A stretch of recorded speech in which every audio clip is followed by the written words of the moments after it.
Welcome to Kenton's videos. Enjoy the video. You start by confirming your Windows edition and build so you download compatible files. Run sfc/scano and dism/online to repair core components. This fixes many missing DLL symptoms.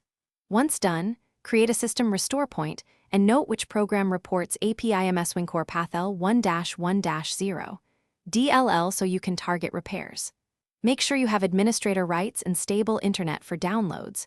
Next, you'll obtain the correct redistributable or copy the file safely into system locations. You now obtain the legitimate Visual C++ runtime or the specific Windows update that provides the API set. Install the correct package matching your architecture.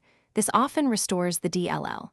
If you must manually place Api-ms-win-core-path-l1-1-0 DLL, copy the correct architecture file into C, /Windows/System32 or syswow64, then set permissions. Only register third-party DLLs with regsfor32 when documented by the provider.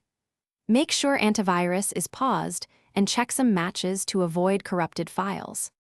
You finish by rebooting and launching the problematic application to confirm success. Once running, verify dependencies with Dependency Walker or similar so missing imports are identified. If errors persist, reinstall or update the application because installers often include required APIs. As a final step, consider a Windows repair install or restore point to revert risky changes.